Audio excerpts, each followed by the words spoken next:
Sa pagbukas, eto na nga ang tumambad. Kaya pala maingay na ang panggilid ko. May mga tama na pala ang bola ko. Kinakabahan ako habang binabaklas ni paring Ryan ang clutch lining assembly ko. Baka may mga nasira din.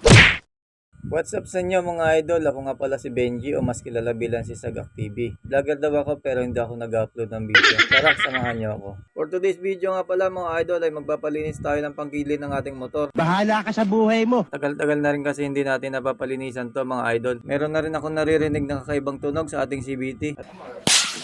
Di sasabay na rin ang piyesa na ating binili sa Shopee. Ayan, ipapakabit na rin natin mga idol.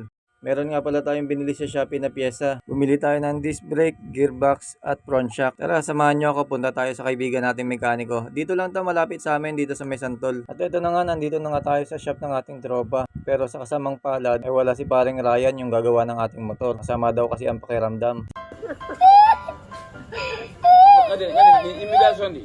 Si tatay lang ang nandito pero busy siya, meron siyang ginagawa. Balik na lang daw ako mamayang hapon. Para naman hindi masayang ang pagpunta ko dito sa shop, bumili na rin ako ng langis para makapag-change oil na rin. Sik nga pala ang binili kong langis kasi fully synthetic ito. Ang galing mo pala dyan Hindi ko alam Ops.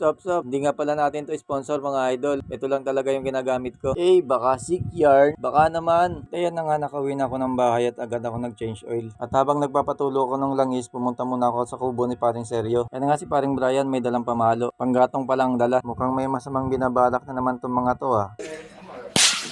Aba teka, sabi ko na nga ba nagpapalambot nga pala sila ng tuwalya ng baka. Papaitan daw ang lulutuin nila. Pero bago yan, sinalinan ko muna ng langis ang motor ko, baka makalimutan. Agad na akong bumalik sa kubo, ayan na nga nakita natin si paring Utoy, busy kakahalo. Hindi rin nakatiis si Randy Boy, tumayo, hinalo na rin. Pagkatapos halu-haluin ni Randy Boy, at syempre ako naman ang titikim. Yun, tinitikman lang sabaw. Malapit na maluto. Sabi ko parang ba't ang tabang, yung pala hindi pa pala tinimplahan ni paring Utoy.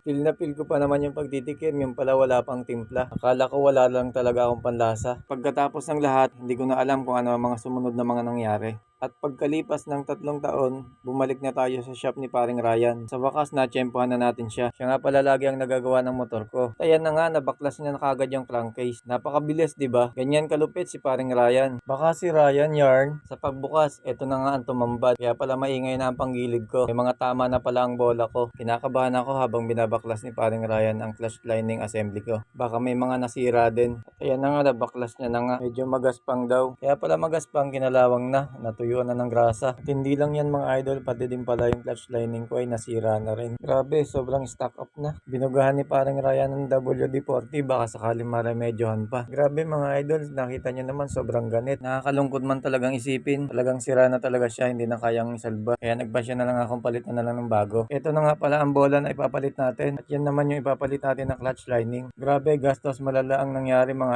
idol. Gamit lang pala ako ng gamit ng motor ko mga idol, hindi ko pala namalayan. Nasisira ko na pala yung panggilid ko. Napabayaan ko na pala. Kaya kayo mga idol, wag nyo akong gagayahin. Ugaliin nyo magpalinis ng panggilid kung ayaw nyo gumastos na malaki. Huwag kayo iiyak. So yun na nga mga idol, tapos na linisan ni paring Ryan ang ating panggilid. Susunod niya na rin ikabit yung mga piyesa na nabili natin sa Shopee. Ito ay ang front suspension, disc brake, nakabit ko na rin ang ating nabili na gearbox. Napansin ko, putol na rin pala ang ating cable, kaya papalitan na rin natin. Para nga pala dun sa mga nagtatanong kung saan located ang shop ni paring Ryan. Dito lang ito sa Barangay Santol, Tansa, Cavite. Tapat ito ng hardware. Hindi ko lang alam kung anong pangalan ng hardware. Basta bago makarating ng Barangay Hall ng Santol. Madali lang itong hanapin mga idol. Kaya kung gusto nyo magpagawa, tara na, punta na kayo dito. O paano mga idol, hanggang dito na lang ang video natin. Sayang na naman ang 4 na minuto nyo sa panonood ng video na to.